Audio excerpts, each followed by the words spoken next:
Anambra State Association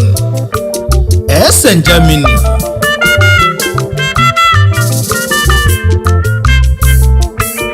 Akwa ndị anyị na-eji kenenu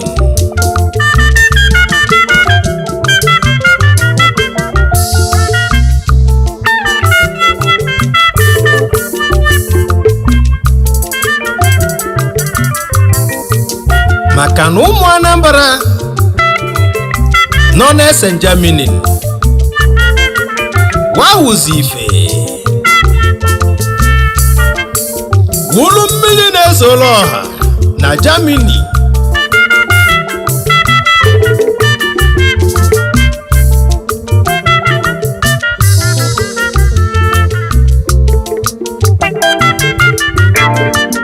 Ayaraba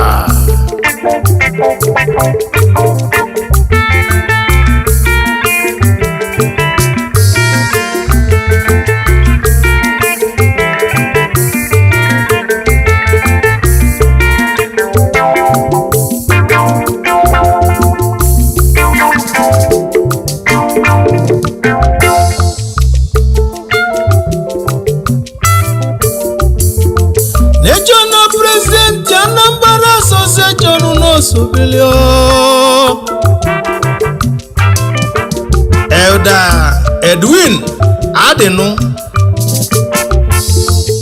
eziokwu bụ ndụ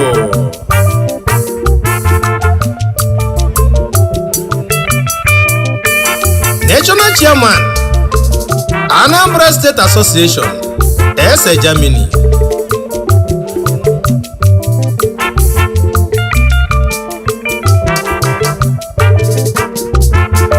Nnanyelugo n'ogidi oke mmadụ n'osobilinu Chief Obiora Ndeka Vice President Anambra State Association Essen Germany.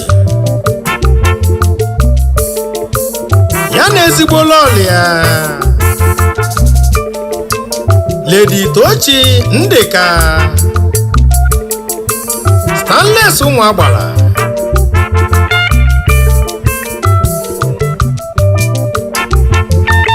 ezigbo nwante jabọgbu odogwu n'osobilio Maazị Injinia Chijoka Nakwe Secretary General Anambra State Association Essen. Ya na ezigbo lọlị ya Lady Onyedikachi Nakwe Ọkala Nkịsị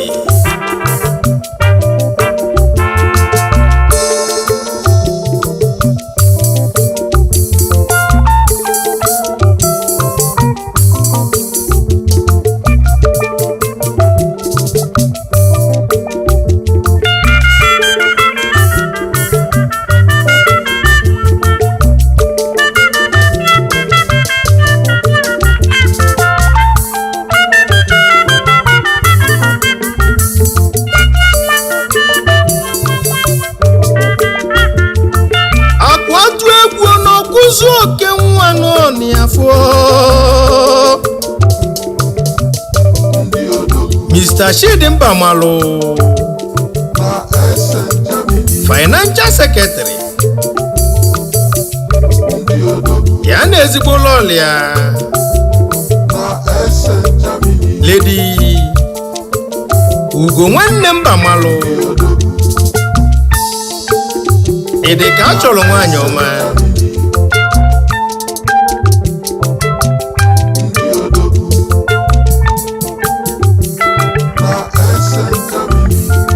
Nze Ndubisi ekwu oke nwa n'ọnị afọ Odogwu Sinetọ nke izizi na agụrụ Chief Osita ọnwa asọ anya Director Social Chris Global Logistics Nigeria Limited Osita Cargo ya na ezigbo lọlị ya Lady Adaku ọnwa so anya Ugegbe Odogwu Senator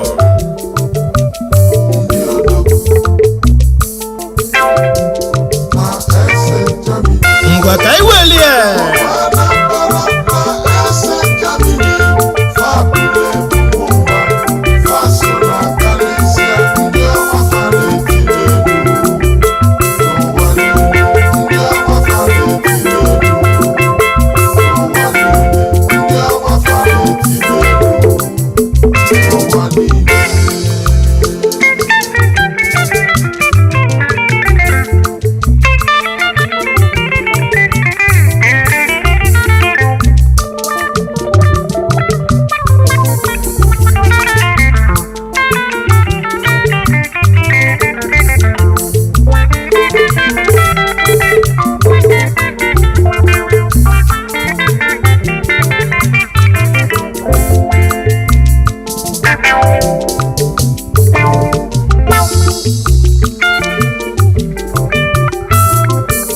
Mr. Obinna Melikwa Ogbuefi Nze Nwalibia 1 na Nnashi Assistant Director Social ya na ezigbo lọlị ya Lady Chinasa Melikwa Ugodia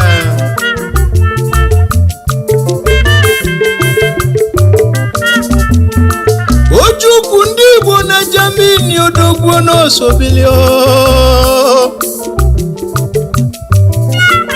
Mr. Emeka Uzoigwe Biaro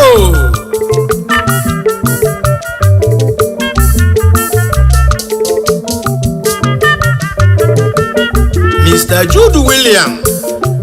Mambo Ono n'enyi 1 na-adazi nnukwu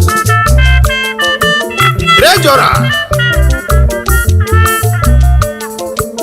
ya na ezigbo lọlị ya Lady Rosie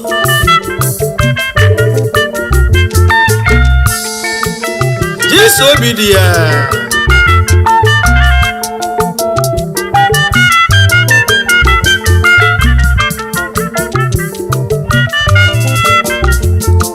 Eze amafọ ya Odogwu mmadụ nuo n'Osobili nuo Eze amafọ ya n'Orifite Mr. Sunday Okeke Provost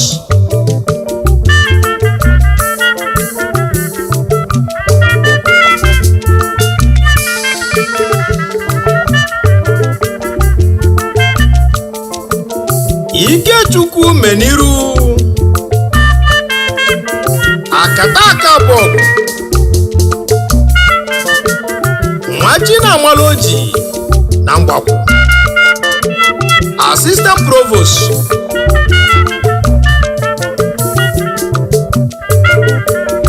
Maazị Joseph Enwonwu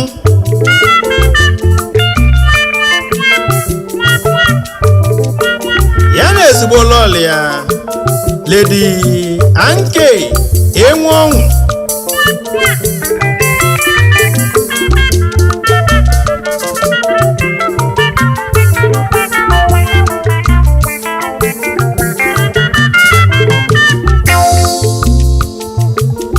Nze Onyedika Ọfịa Umezi Nwanne Amaka 1 n'Ezinifite Agwata ya na ezigbo lọlị ya Lady Cynthia Ọfịa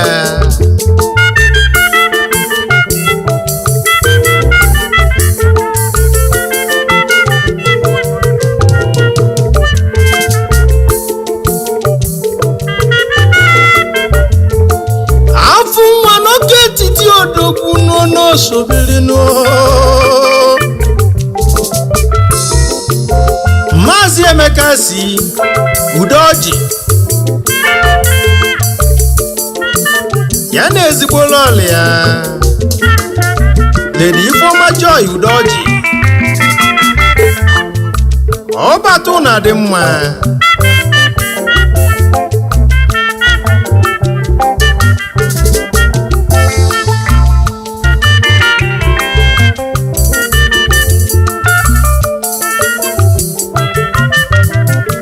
Chief Christopher Zemena Akebuchi ọnwa 1 na Nnọgwụ ya na ezigbo lọlị ya Lady Ngozi Ozemena Osodieme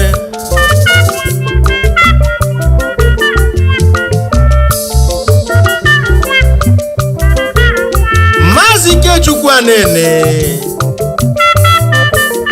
mmiri enwe ilo n'ọkwụzụ Chassis Duisburg ya na ezigbo lọlị ya Lady Chinedu Anene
Chinedu Anene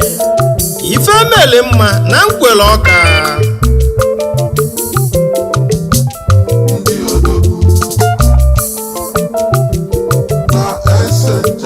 Chigbo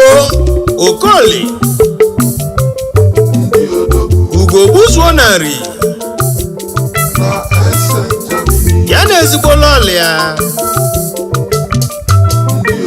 Lady Ijeoma Okoli nnukwu nwanyị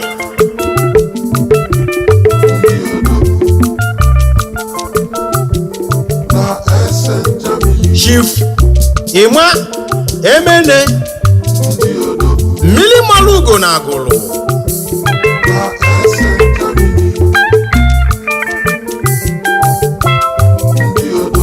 Nobleman Humphrey Ugwuemeka Obidiakụ Uti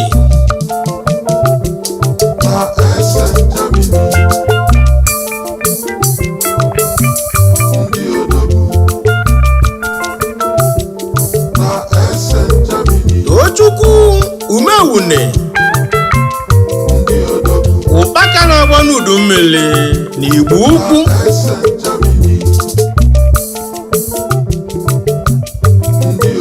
ya na ezigbo lọlị ya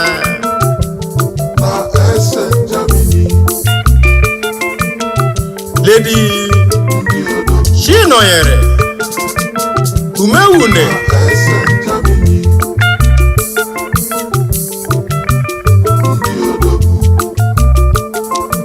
Chikeze Magnus Anakilo nwa kilo na mgbapụ abọgụ ezigbo nwa mgbapụ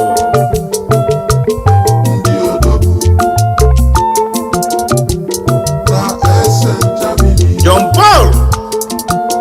Nwezana Okonkwo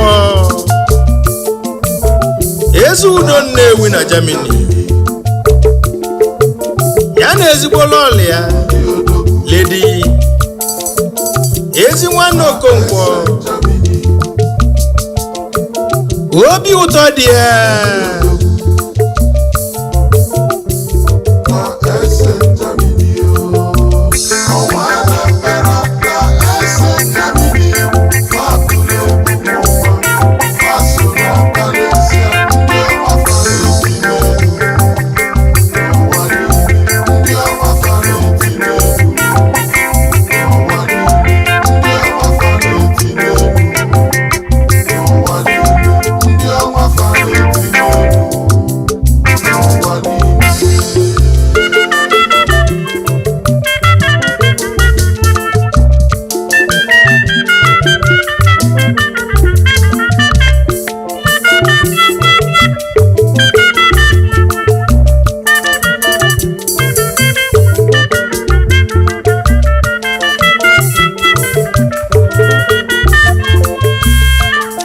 Nwalusi Nebolisa ego si na mmili 1 na Amobia haita ya na Germany Nze Joseph Nwanneka akwatu egwu 1 na ala ya na ezigbo lọlị ya Lady Munachi Muna Pams ugegbe akwatu egwu achalugo nwanyị ọnọ na-enye n'ufu modogwu mmadụ ọnọ sobilinu Chief Martin Ora ya na ezigbo lọlị ya Lady Isabella Ora Osodieme Mr. Chimezi Okafọ Eze Nnaka na Akpu Ihedi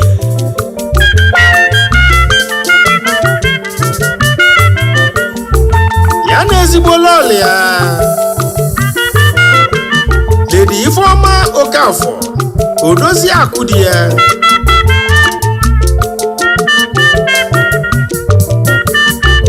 Ikechukwu nna bụ ike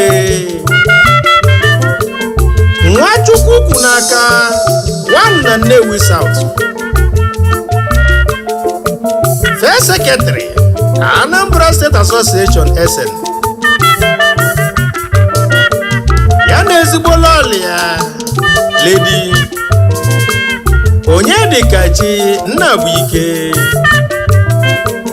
Ugo nwanyị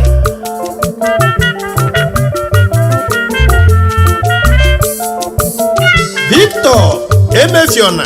Obiefulo Muga Mmanya Jesus Norifite Maazị Samuel Okafọ Udobi Ife 1 n'Ukpor ya na ezigbo lọlị ya Lady Chinwe Okafọ ọ masịrị di ya Nze Chinedu ilo anya furu ugo n'ezibipite agwata former treasurer ya na ezigbo lọlị ya Lady Chinasi ilo ọjụga na Waleze Chinedu onye Ogbaru